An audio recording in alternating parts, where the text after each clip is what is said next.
Hello. Hello, back for another one. Welcome to this taste challenge, this afternoon taste challenge. There's a lot of glare, huh? It's brighter outside than I had thought, which is good, I guess. We have from 1934. You say, no, it says 1749. Yep. J&B Rare.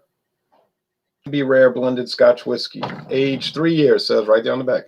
Aged for a minimum of 3 years, according to the Scotch whiskey regulation of the United Kingdom. Product of Scotland, the Kingdom of Scotland. Justerini Brooks, St. James Street, London. Justerini Brooks wine merchants in London. That's why I put England. Their headquarters in England, but the production is in Scotland for this. They procure a lot of wines. If you look on the Justerini Brooks website, the link below is for J&B Scotch. Distilled, blended, and bottled in Scotland. All right. It's deceptive because the company was started in 1749, but they decided in 1934 to get a Scotch made for them, and they could put their name on it, a blended Scotch. And it uses 42 different Scotch whiskey, single malt and grain whiskey. St. James Street, London. And then it says, by appointment to Her Majesty the Queen, wine merchants. I was just telling you, Justerini Brooks Limited, and there's the royal insignia.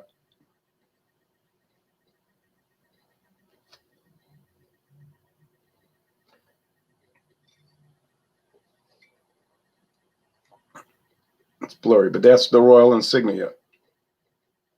I'm not going to wait for it to clear up.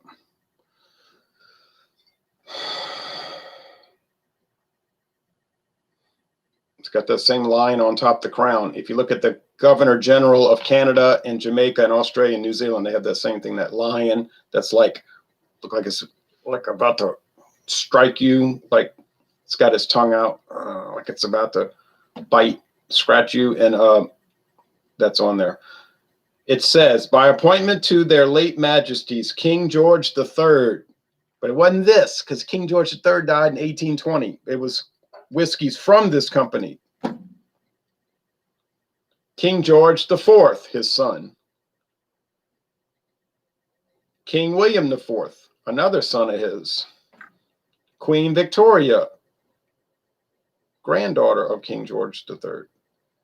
King Edward VII, King George V, King George VI, and of course Queen Elizabeth II. And then and to his late Royal Highness, the Prince of Wales, 1921 to 1936. Well, they're leaving off some rather pertinent information, aren't they? Are they not?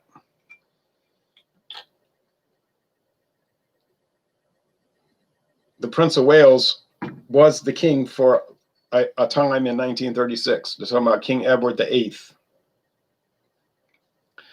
But he was the last king to get thrown out.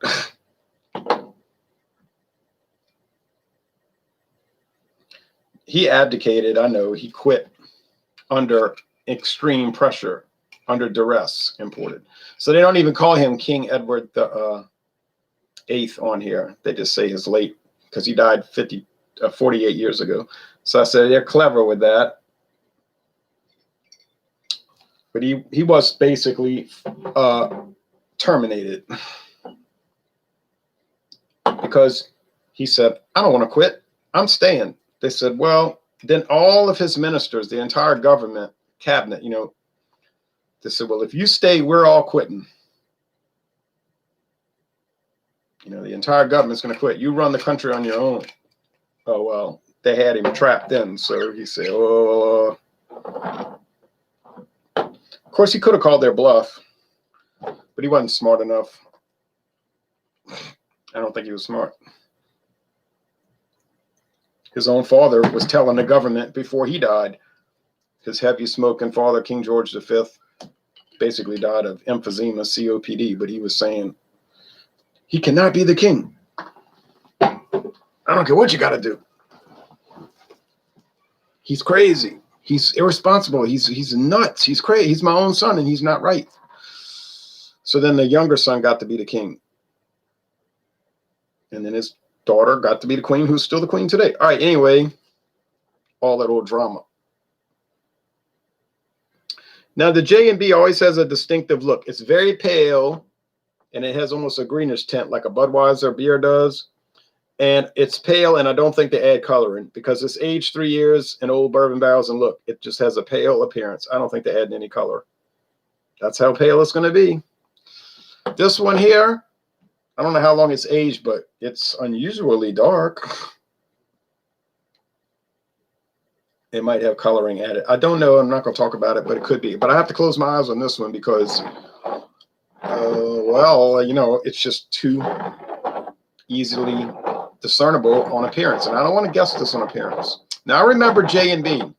Now, this is the funny thing about their website. Robert was watching earlier, the Whiskey Scout. I guess he had to go do stuff. You can't just be watching these videos all day. Now, the Chivas website talks about how much blended whiskey is better. I'll just read this real fast.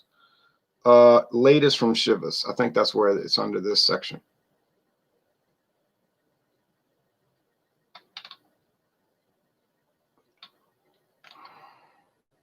The Art of Blending Whiskey. It's under their news section, which is not really news, but it says Master Blender Sandy Hislop. Sandy Hislop explains why we blend and what it takes to be a master blender. I'm not reading the whole article from 2020.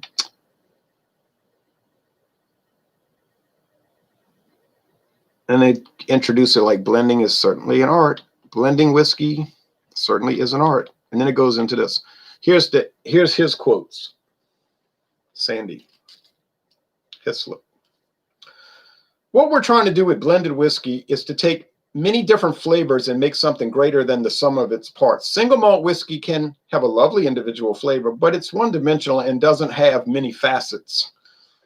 You can produce something far more complex with blended whiskey. For example, a single malt may have a fruity pear drop flavor, but when blended, the end result could be fruity pear drop flavors complemented by floral notes and finished with a wisp of bonfire smoke. Blending whiskey is like cooking. The ingredients are all unique, but when those ingredients come together, you can create something extraordinary and complex. And then it goes on and on and on and on and on and on and on. All right. I might put some of this in alcohol legs coming up.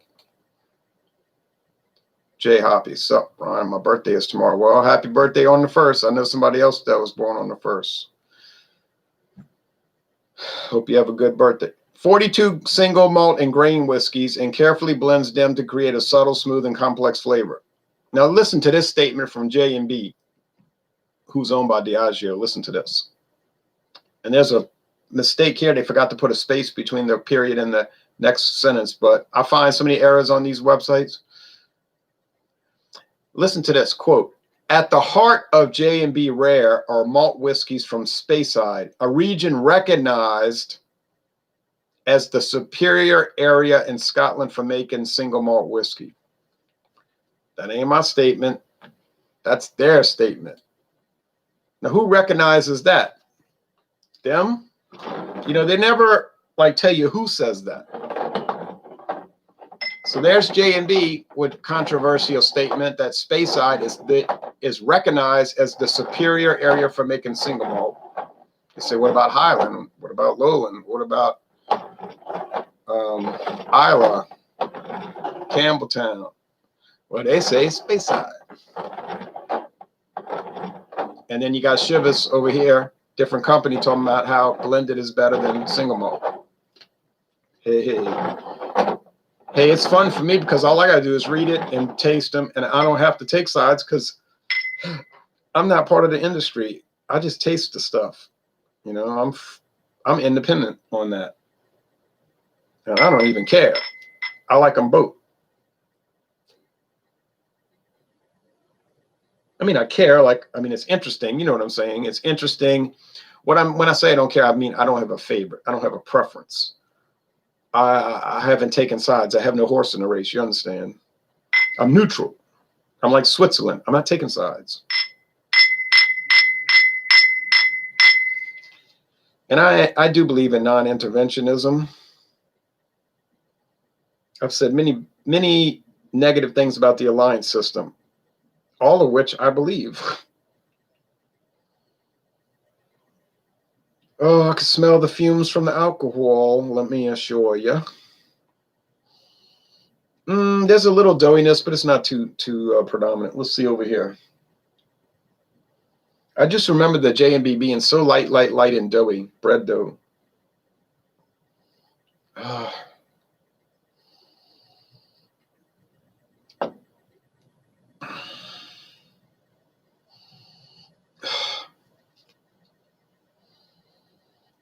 On aroma, and I'm impacted because I can't breathe. I'm not smelling too well right now. There's not much difference. So on aroma, it's a draw. On appearance, well, it's up to you. You like darker appearance or lighter? It's personal preference. It's not really a winner or loser there. So let's go with the taste.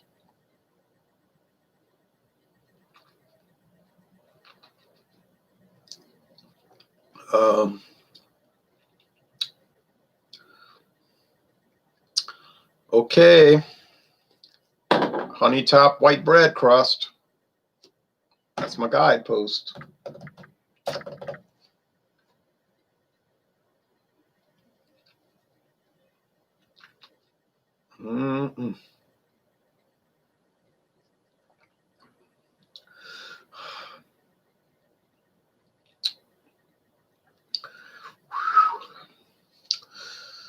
Yeah, a lot of bread.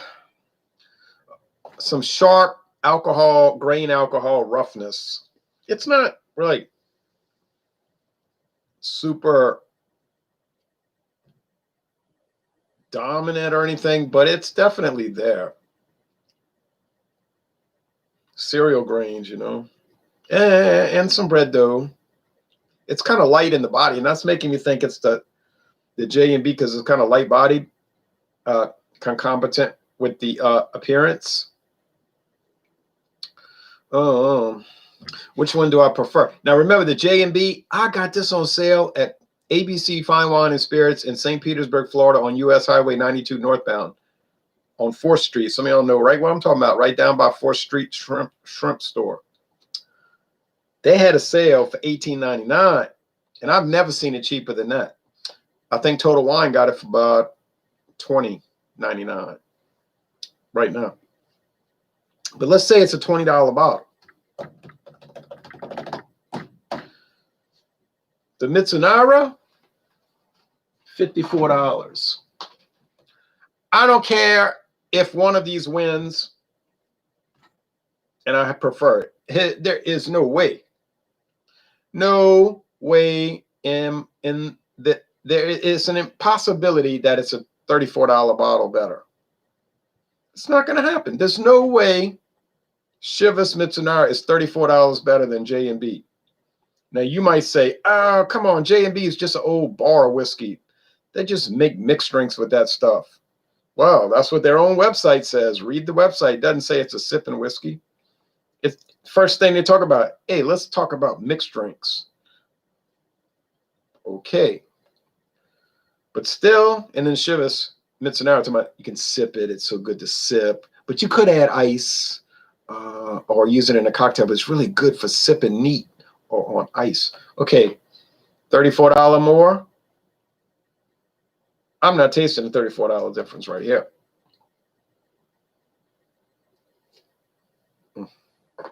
Now, I bought it for a crazily low price of $17.99. Now, I don't know what's going on over at that store. How could they have a $54 bottle and they're selling it for $17.99? And they still got dozens of bottles in there for $18.99 now. They raised the price $1. They're in there. There's no way they sold out that fast with all the bottles I was looking at. It's stacked.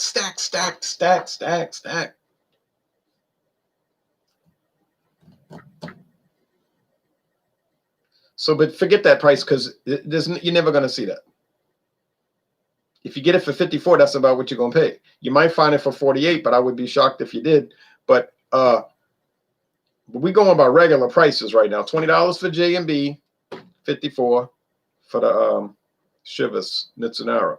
But there's no way it's $34 better. I'm telling you right now, there's no way. I don't even know if I can tell them apart. Anyhow. Mm-mm. KJC says hello. Hello to you. Now, I'm telling you, this has that grain sharpness now. I'm not going to play around with that. It's got a grain alcohol sharpness that's you cannot get around that. But there's a heavy middle section of bread dough, light white bread dough, doughy. You know, like a real good bread, like bunny bread. Yeah. So this has got to be the J&B. But the question is, which one tastes better?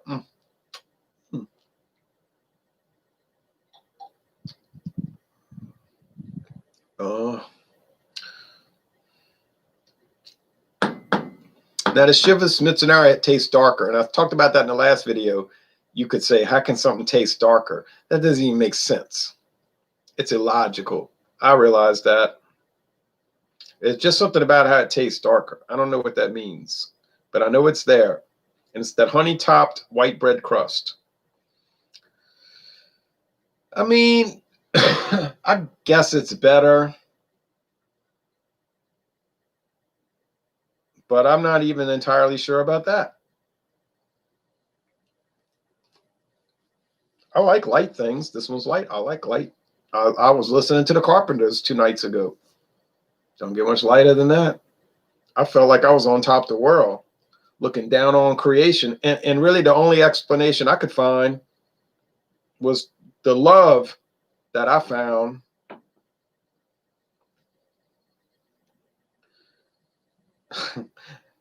Oh, no. Okay, anyway.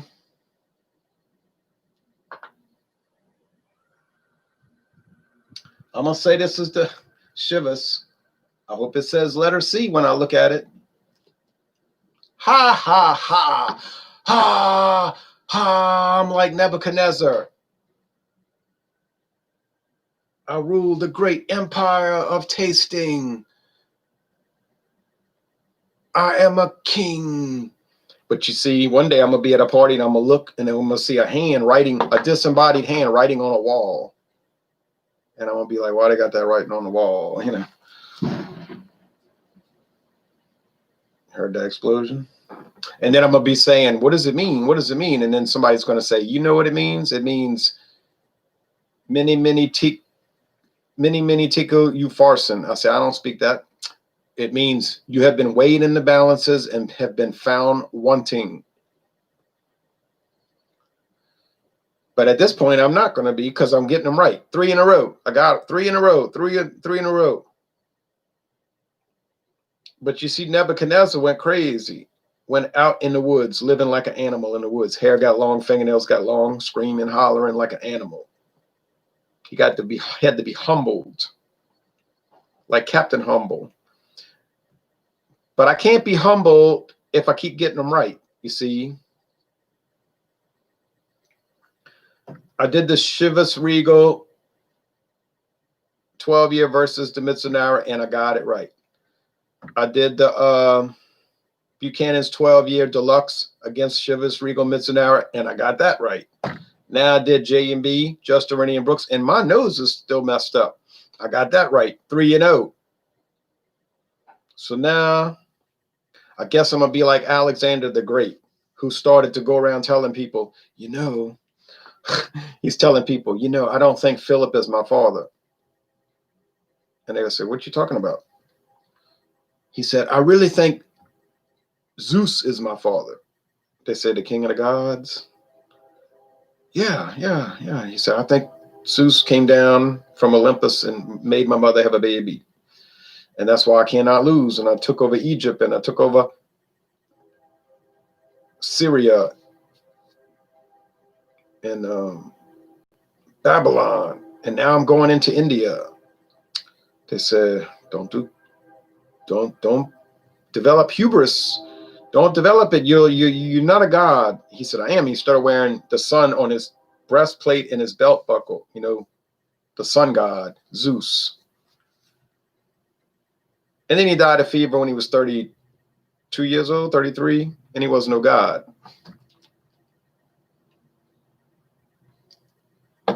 Not to mention he killed his best friend, Cletus, in a javelin throwing match, he would drink. You see, you say, well, you're drinking. Oh, yeah, that's even worse. He would drink a lot, Alexander the Great. And he drank blended Scotch. You see, that was his problem. He didn't drink single malt. He said it had too strong of a, he didn't like the smoky qualities of it. So if you read your history very carefully, and you'll read about how Alexander the Great would always make sure they were bringing in blended Scotch. I don't know what type. I think he was drinking Ballantines and Grants. And I believe that story. But if you believe that story, you might want to question your sanity. But anyway, ha ha ha, I got it right. I just know I'm coming down for a downfall. But so what's coming up next? I'm gonna ride the wave as long as I can, though. You know, if I keep getting it right, I'm gonna keep getting it right.